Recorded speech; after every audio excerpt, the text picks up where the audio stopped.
All right, everybody, welcome back to Sports Talk, week number 11. I'm your host, Mike Yellick, alongside Dustin Pastul, Dust, as he's now referred to himself on Twitter. And by the way, follow us on Twitter, by the way, at PA Sports Talk. Correct. All spelled correctly, is that correct? Right, at PA Sports Talk.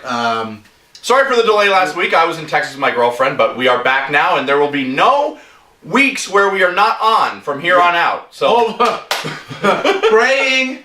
Nothing, no difficulties, nothing. The week before that, I couldn't make it. Right. It was last minute. He couldn't get a replacement. So, I mean, see, 5-year anniversary, a little choppy. But we're gonna make up for it. All right. We're gonna make up for it. So we're gonna start off here. As we always start off, we are a local show. We're gonna talk about the local team. We're gonna talk about the Eagles. We're gonna talk about Sanchez. We're gonna talk about the lack of Foles and other aspects of the team. To be completely honest, I really enjoyed Monday's game. I loved it. I love the fact. I love the fact that with Foles out, there was so much worry. Sanchez still steps up.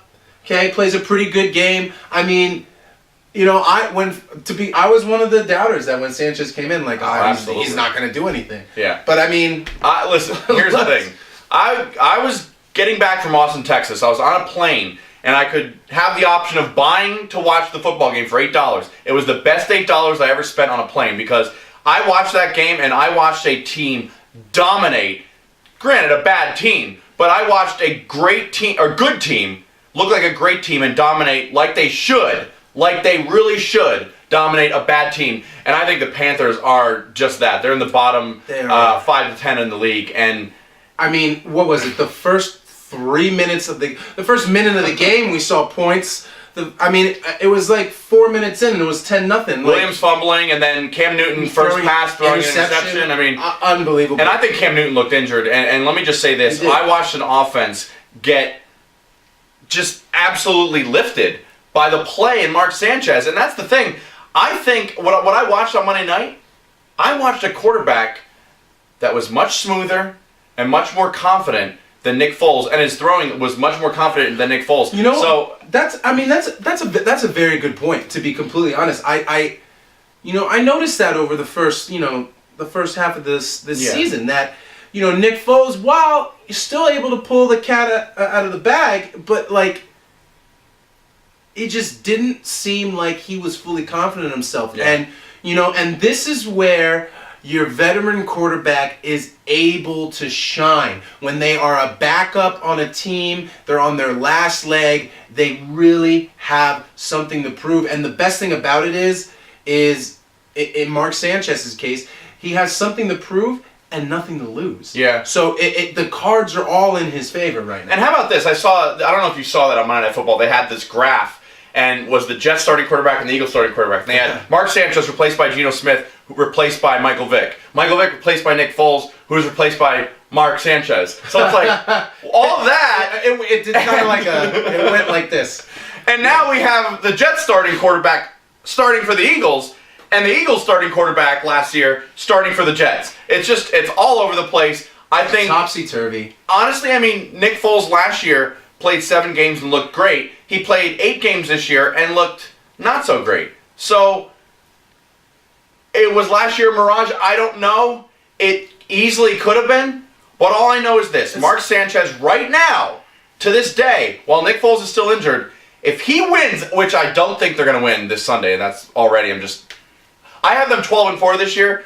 One of those next 2 losses that they're going to have is against Green Bay. And when the season schedule first came out, if they were going to go 15-1, you had to pick a loss, I would say at Green Bay. I don't see any way they're going to win on Sunday in Green Bay. But no, regardless, Mark Sanchez, if he wins and has a winning record with this team and looks very, very good, you can't let him go in the playoffs. You can't go back to Foles, I don't think. It's one of those situations where you're really going to see the decision-making of the coach. It's because it's automatically kills the momentum. Because, okay, we're looking at what? 5 games left? 5, 6 Oh games. no, we're looking at about No, before the 7 playoffs. games. Before the playoffs. yeah 7 games. Okay, so Yeah. 7 games. Right, 7 games before the playoffs. Okay, so if we go into these games and We go 5-2. right, go 5-2, you cannot, especially if the last like 3 of that 5 come in the last 3 games, that you absolutely cannot No. take away that momentum just because Foles was your starting quarterback. And I think it would be wrong of Foles to think that he deserves to be in there Right. just for the playoffs. Because, okay, so there's 7 games left. That's 7 more games that Nick Foles doesn't play. Okay, he's going to be rusty. Yeah, I agree. Regardless, I don't care if it's Tom Brady. You don't take somebody who just comes off of injury and throw them into the playoffs. Right. You don't No, do that. I agree. And, So and that's the thing. I think Sanchez rides out the rest of the season. I do. And, I mean, you look at it last year. I mean, you look at what happened. Now, this is totally different because we're talking about a different coach. But Andy Reid, when Kevin Kolb got replaced by Michael Vick, and Vick did good in the 3 games right there, even Andy Reid himself was like, okay, well, even though he said he wasn't going to make a switch at quarterback, he did. And it was by injury. And I know this isn't Foles' spot. I don't know if you saw the shot of Foles on the sideline on Monday night when he was just like, that, to me, was like, damn, I just lost my job. It really was. I mean, I saw that and I'm like, well, he knows he lost his job. I think if anything, if he wants to come back, he has to do it soon. Like he can't. He can't just come back in the last game. The only way Foles comes back is if Sanchez is not winning games, but we're still winning. And what I mean by that is our defense gets a late interception, runs it to the house in like three of those games, and Sanchez looks awful, and all we're doing is running the ball. Then I think, all right, go back to Foles. Would you agree? Fine. Yeah, I think that's completely acceptable. But it really all rides on Sanchez and how he leads this team throughout the rest of the season. And speaking of Sanchez leading this team, are the Eagles now the best in the NFC? Well, you cannot say that without the argument of teams like, and I'm not saying they're good arguments, but I'm saying they're there. Teams like Detroit, teams like Dallas, teams like Arizona. And the way you can fight those arguments is, let's take Detroit. Detroit, yes, they're 7-2. They're winning they're winning games, but smoke and mirrors. They're winning sloppy. They're not winning well. They're winning by BS. Right. To be honest with you. And they're winning by capitalizing off of mistakes, which is sure what this game's about, but they're basically getting lucky. Dallas, look at who they're playing. Oh, yeah, they're winning. They just beat the Jaguars. Congratulations. Okay? You beat Allen High School. Good for you. Yeah. And Arizona Cardinals, the Arizona Cardinals, to be completely honest, they confuse me. They're 8-1. They have a 5-game winning streak, but I don't see standout players. I don't see standout plays. I don't see a Super Bowl excitement team. I'm confused by how they're doing so well. I'll make arguments for every single one of these teams, and I'll say why the Eagles, even though, and this is what I said to you before the show, I think the Eagles lose against Green Bay, but still win the NFC, and that's a first-round bye. Even if they're second place, I still think they're going to get that first-round bye, and here's why. Arizona, they just lost their starting quarterback for the year, Carson Palmer, the torn ACL. And Drew Stanton, yes, he's good, but I can make a case that Sanchez is even better. So, Arizona, they're 8-1 right now. They play Detroit. Still think Arizona wins that game because, once again, Detroit is a fake 7-2. I mean, you look at that game Detroit had against the Atlanta Falcons. Atlanta had that game won, and they actually should have won because it was a BS call that was at the end of the game. So Detroit won that game. Arizona, I mean, they have a tough schedule. They have to play Seattle twice. They have to go. I mean, their schedule is brutal. So I think Arizona will have a worse record than us. I actually think the first round bye might go to Seattle. I can see that happen. You think they jump up and? I think they jump. Arizona. I mean, look at these teams: Arizona, Detroit, New Orleans is a joke.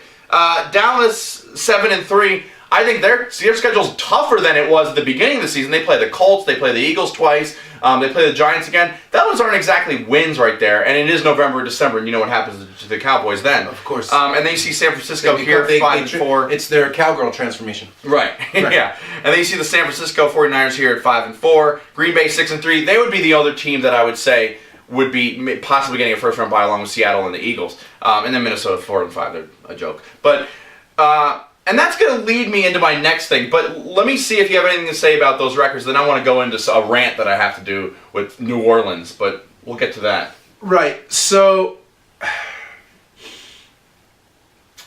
the thing about it is I do see, especially if the Eagles continue to play like they are. Right. Okay, I do see them topping the NFC first two spots, easy. Okay, but they have to continue playing the way they were. Yeah. Okay, they can't come in here and like have those mess ups like they did after their, third, fourth quarter comebacks that they had in the beginning of the season. Okay, they can't continue to get into those positions. Lately, they've been winning games, but they've been performing the entire game. That's what they need to continue to do.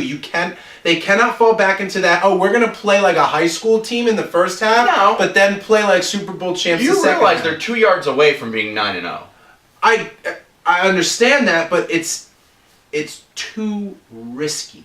Because you're 2 yards away from being 9-0, but you're also just as far away from ruining your season when you take risks like that. Yeah. Okay? You cannot take risks in the NFL because then what happens is you take those risks and you have a team like the Jaguars come up and beat you. Like that's what happens. Yeah. I think they cannot go lightly against the Cowboys. They cannot think lightly about Detroit. They cannot think lightly about Arizona. All right. Because these teams, whether it be smoke and mirrors, whether it be luck, whether it be who they play or not, the fact of the matter is they continue to win. Let me ask you this That's the then. problem. All right. Do you see the Eagles losing against the Titans? No. Okay. Do you see the Eagles losing against the Redskins? No. Do you see the Eagles losing against the Giants? The Eagles struggle with the Giants. They better not lose against What do you mean the they struggle with the Giants? They just beat them 27-0. I'm saying they always struggle with the Giants. They always struggle with the Giants, and it pisses me off. All I right, hate the Seattle Giants. here has to come across the country. Seattle is horrible if they're not at home. They can't. Seattle can't travel well. They don't Okay, travel well. so that's 4 wins right there. That puts us at 11 wins, and then there's nothing wrong with that.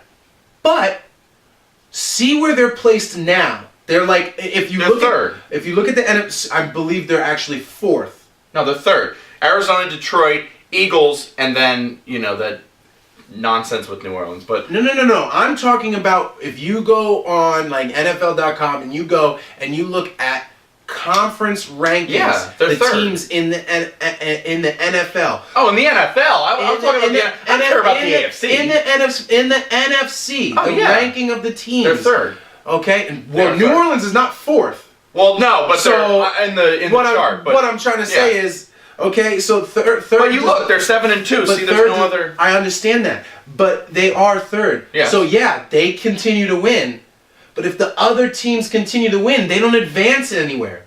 It stays the way it is. Well, Arizona and Detroit has to have another loss, regardless of anything that happens, because they're playing each other this week. So there's a loss right there for Detroit, and I think. Right, and you already predicted that the Packers are going to beat the Eagles this week. So there you go. There's no advancement. But we have a better division record than Detroit does. So there you go. I'm just saying, like. All I'm saying is you can't advance too much if the teams you're trying to get ahead of are also winning at the same pace Okay. as you are. So that's what you have to worry about. I'm not saying that any of these teams are better than the Eagles. I'm saying that they continue to get lucky. They continue to play well, however you want to spin it, but they continue to do it. All right, now let me get to something before we go into the break. The NFL needs to change their playoff positions and games and stuff like that. When you have Arizona fine 8-1, Detroit 7-2, Eagles 7-2, and then you have New Orleans, who's a garbage team, at 4-5, and they're probably gonna lose this week. They'll be 4-6, winning their division. They may win this division at 7-9 and be able to host a playoff game at 7-9. That is a travesty to teams like Green Bay. Say Green Bay doesn't get in, okay? They're 6-3 right now. So they have a winning record and don't get in, and Right. and the New Orleans Saints have a needs to be losing changed. record and get in. That needs to be changed, absolutely. If you want to put the best product out there in NFL, then put the best product out there. Don't give us Trek teams like New Orleans Saints. They suck. The Saints suck. That whole division should be wiped off this year anyway, because None of those teams deserve to make the playoffs. Would you agree with me? None of those teams deserve to make the playoffs. Absolutely not. There's no point in it. No. Unless New Orleans decides to shock the world and They're not. make the playoffs and then win the Super Bowl with a losing record. That is the only way I will accept the procedure as it is, with division leaders all automatically getting in. You know what would be really funny? Do you remember 3 years ago when Seattle was 7-9 and New Orleans had to go up there and they got beat by the Seattle Seahawks, who were 7-9, and New Orleans had like 11-5 and stuff like that. Now, the Saints may have 7-9 record, and the Seahawks might come here and say the Saints would win. Then it's kind of like, I don't want that to happen, but it's like the Saints, right? Sure. Here's the way I see it. I think that playoff picks should go by Record. conference, and which falls into the records. Right. Okay, Correct. I agree. Yeah. Which falls into records. So that means that even though the Saints are ahead of their division, the only thing that being in the head of their division would mean is that they would be the best 4-5 team, which still wouldn't place them very high. Right. Do you know what I mean? Yeah. So playoff decisions should come by the conference. I absolutely agree. We're kind of like in soccer. So let's say one team has 36 points at the end of the season, the other team has 36 points at the end of the season. But if the goal differential for this team is better, they're higher. Okay, that's the same thing with divisions. Okay, so the Saints are 4-5 and the Minnesota's 4-5, but Minnesota's or the Saints are ahead of their division, so they're ahead of Minnesota. Fine, but neither of them go anywhere. Right. No, I agree. Because think of it this way: what team doesn't belong? Cardinals, Eagles, Lions, Cowboys, Packers, and Seahawks. Okay, that's fine. But then if you add the Saints into there, what are they doing in there? They don't deserve to be in there. Nowhere near that. So get this whole. I think they're maybe in the process of changing it right now. I think. Come on. And it's also it would be what's best for business. Okay. It is best for business. It's best for business. Really. Okay. Nobody wants to watch.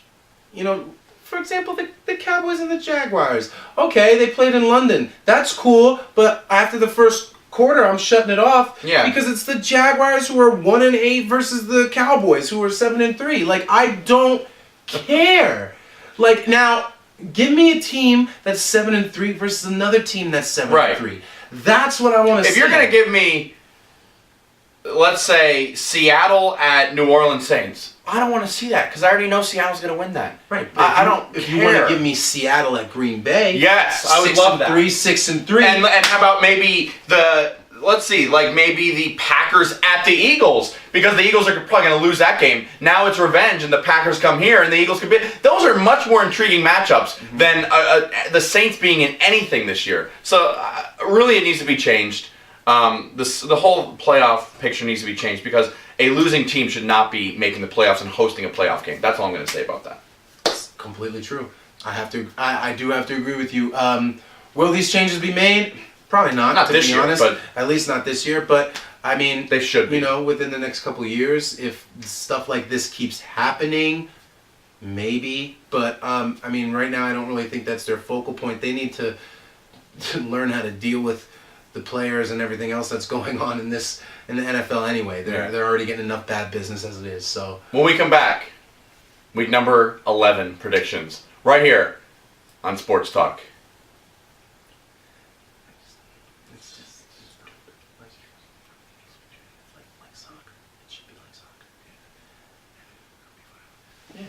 No, really though, like it's so dumb. Like, okay, so you mean to tell me?